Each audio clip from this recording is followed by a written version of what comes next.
de que hoje aproximadamente 30% das pessoas estão caminhando nas ruas desidratadas. Porque, em geral, é o seguinte: será que a água que ingerimos está contribuindo para o aumento das doenças degenerativas? Moléculas de água formando um hexágono. E ela, pelo menos, tomar de 6 a 8 copos por dia. Tudo bem? Que bom que você veio. Nós hoje vamos discutir um assunto de extrema importância: o poder fisiológico da água. A água é o nutriente mais abundante que existe no corpo. E, infelizmente, pouco conhecido na medicina. 69% do corpo é água. Ora, se 69% do corpo é água, a água tem uma importância fundamental, maior do que qualquer outro nutriente. E nós, na medicina, aprendemos muito pouco e sabemos muito pouco sobre água. A analogia que eu vou fazer é de um aquário. Você tem um peixe dentro de um aquário. Se esse peixe está enfermo, você tem que ver se a água do aquário está contaminada. Não adianta eu tratar o peixe sem tratar a água do aquário. O peixe, no caso, seria a célula. E a água do aquário seria o interstício, onde a célula se encontra, no tecido. Ora, se eu preciso tratar do peixe, que está doente, que no caso é a célula, eu vou ver primeiro se o peixe pegou a doença pela contaminação da água, do interstício. E o interstício no corpo é feito também de água. 85% do cérebro é constituído de água. 92% do sangue é constituído de água. 87% do fígado é constituído de água. A água é o mais abundante nutriente do corpo. O assunto água deveria ser o primeiro capítulo de todo o livro texto de medicina, já que o elemento mais abundante deveria ser o elemento mais estudado. E os estudiosos no assunto chegam à conclusão de que hoje aproximadamente 30% das pessoas estão caminhando nas ruas desidratadas, porque em geral nós ingerimos menos água do que necessário, daquilo que deveríamos ingerir. Quando você magnetiza a água, você tem um magneto, coloca a água sob a ação desse magneto. O que o magneto faz na realidade, ele muda o ângulo dessa água. E quando ele muda o ângulo da água, ele consequentemente muda o número de moléculas que se reúnem. Em outras palavras, eu posso criar uma água hexagonal, que seria a água ideal, seriam 6 moléculas de água juntas, de cada vez formando o que se chama um cluster, um aglomeramento, utilizando, por exemplo, ímãs. E às vezes você encontra no mercado dispositivos sendo usados para colocar dentro da água, para magnetizar a água. Então, quando estão tentando magnetizar a água, estão, na realidade, tentando mudar este ângulo da água, que o normal é 104,5.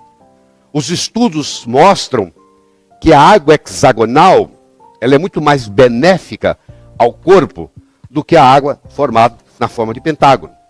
Então, nas células cancerígenas, por exemplo, nas proteínas cancerígenas, tem muito pouco água hexagonal em volta daquelas proteínas. Predomina a água com 5 moléculas. E quando você faz um tratamento e melhora, ela vai passando de pentagonal para hexagonal. Ou seja, o ideal seria a água se posicionar de modo a formar 6 moléculas, formando um hexágono, formando um cluster.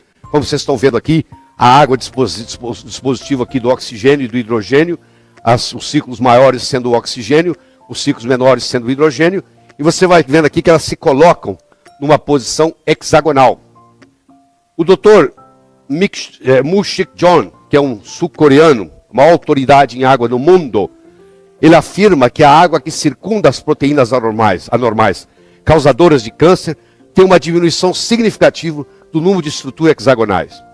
Então hoje existe um incentivo, existe um estímulo em um paciente, por exemplo, cancerígeno, fazer com que a água dele se reestruture de uma forma hexagonal, e nessa reestruturação, na forma hexagonal, teria uma influência benéfica no tratamento do câncer, prevenindo metástase, etc. Então existem trabalhos hoje mostrando que você pode fazer terapêuticas no corpo através da mudança da estrutura da água.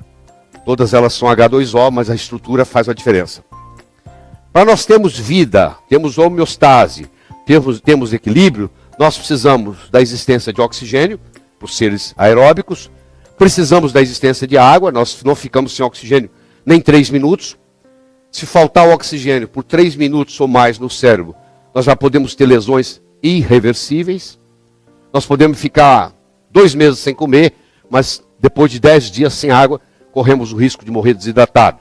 Então nós temos o oxigênio, nós temos a água, nós temos os macronutrientes, que são as proteínas, os carboidratos e as gorduras, e nós temos os micronutrientes, que são as vitaminas e os minerais.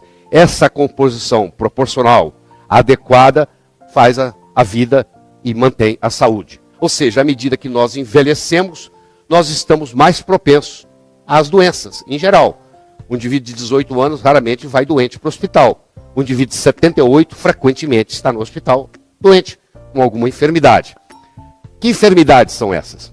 É a dislipidemia, é a resistência insulínica, é a doença cardiovascular, é o acidente vascular cerebral, é o câncer, é o diabetes tipo 2, é a pressão alta, é a morte prematura e é o envelhecimento precoce. A pergunta que nós temos que fazer nesse momento é a seguinte: será que a água que ingerimos está contribuindo para o aumento das doenças degenerativas? Será que a água que nós estamos ingerindo, de alguma forma, está deteriorada? Então, a primeira é a pureza, mas tem muitas outras. A nossa saúde pode ser melhorada através da melhoria da qualidade da nossa água, e doenças podem ser realmente tratadas com água. Como eu disse, no Japão, isso já está ocorrendo. É 100 vezes mais difícil curar um organismo enfermo que preveni-lo de adquirir a enfermidade. Essa prevenção pode ser facilitada pelo uso correto da água. Se eu tomo muita coisa acídica, ácida, como o caso de refrigerantes, por exemplo, eu crio uma situação metabólica no corpo, onde os destruidores de ossos, que são os osteoclastos, são estimulados. E isso leva à osteoporose. Quem faz uso de refrigerante diariamente, a longo prazo, vai desenvolver osteoporose. A água magnetizada tem uma menor tensão superficial. Quando você põe a água no efeito de um magneto, você muda o ângulo, aquele ângulo que eu mostrei no começo, e consequentemente você muda o tamanho do cluster, o tamanho do aglomerado. Então, a água tem que ter pureza, tem que ter um bom pH, tem que ter um redox negativo, tem que ter uma boa condutibilidade e tem que ter uma baixa tensão superficial. Essa seria a água ideal. Essa água ideal é chamada de água ionizada. Ionizar significa ganhar ou perder elétrons. No caso, ela ganhou elétrons. Ela tem elétrons para distribuir. Por isso que ela é uma substância antioxidante. É a água que funciona como antioxidante, ou seja, não deixa você ter estresse oxidativo. Você toma ela 3, 4, 5 vezes por dia. Ela é alcalinizante, ou seja, à medida que você envelhece, você vai acidificando, ela rejuvenesce você. Ela tem que ser hidratante, ela tem que ter baixa tensão superficial para ela subir no capilar, e ela tem que ter a negatividade para ela fazer a desintoxicação, já que a maioria dos tóxicos tem carga elétrica positiva. Então, uma água potável de boa qualidade. Ela deve ter uma pureza filtrada sem retirar os minerais. Porque se eu retirar tudo, ela não tem condutibilidade. Ela tem que ter um pH pelo menos acima de 7,5. O ideal é ingerir uma água com pH 9 ou 10. Ela tem que ter um ORP, um redox negativo, para funcionar como antioxidante. Se ela tiver um ORP positivo, ela é oxidante. Ela tem que ter uma tensão superficial baixa, hidrata melhor, facilita subir no capilar mais. E ela tem que ter uma estrutura estruturada em microclusters. Ela tem que reunir em grupos de 6 moléculas de água, formando um hexágono. E ela pelo menos tomar de 6 a 8 copos por dia. Ray Kurzweil, que é o autor do livro Transcend, é considerado hoje um dos homens mais inteligentes da humanidade, se não o mais inteligente, vivo. E ele tem no livro Transcend, ele tem uma afirmação que ele diz assim: a água ionizada é uma das coisas mais simples e mais poderosas que você pode fazer para combater uma ampla gama de processos patológicos. É isso aí. Nós fizemos a volta toda e chegamos aqui. Então não é só pureza. É pureza, é pH, é ORP, é condutibilidade, é tensão superficial. E você vai ver que a água pode ser um agente terapêutico.